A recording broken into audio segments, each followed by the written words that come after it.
Stopka. Díl po třetí. Díl po třetí. Krásné a je dobré. Hele, teď mluvím já, děkuju ti. Takže, no, nevadí, no. To je moc blízka. Povlije se, takže radši teďka záběr do. Je podzim. Děkuju, koukejte, jak budu pít, jo. Koukejte, slyšíte to už? Jak piju? To jsem se pochcal. Teď jdu já.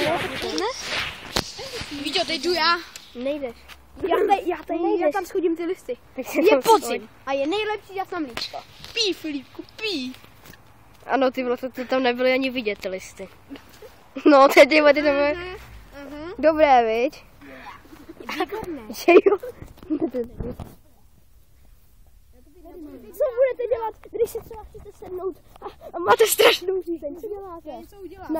Najděte Marko. Sedneme si televizi, pustíme si televizi a dáme si mlíčko.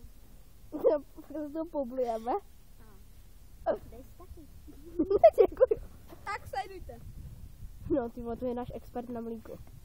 Debil. Mlíko. To je nádherné mlíčko. A polí byla nějaká holka. Betko.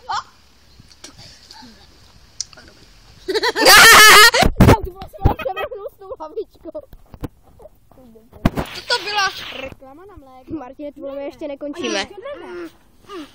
Ještě tu máme bonus. Blicí hotovář. Ne, to si dáme Kolik tam ho popaží? A vypli jste nám to na mobil? Extra.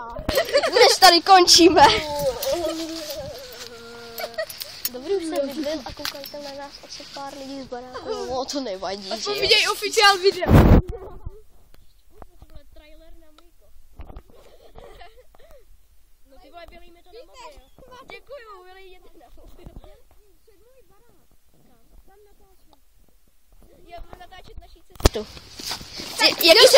Jaký se nám přihodí situace při cestě?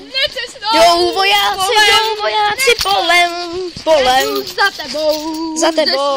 Malou traktorem. Záběr na toho, co Čopečka extrémista na blízko. Jdeme za polem.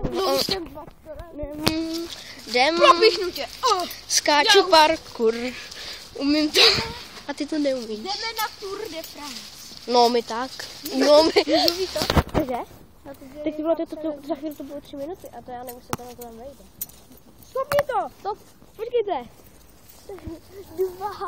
2, 1. A konec! Už jsem to stopnul. Víte, já teďka budu natáčet, jo? Nebudeš. Uděláme nejlepší.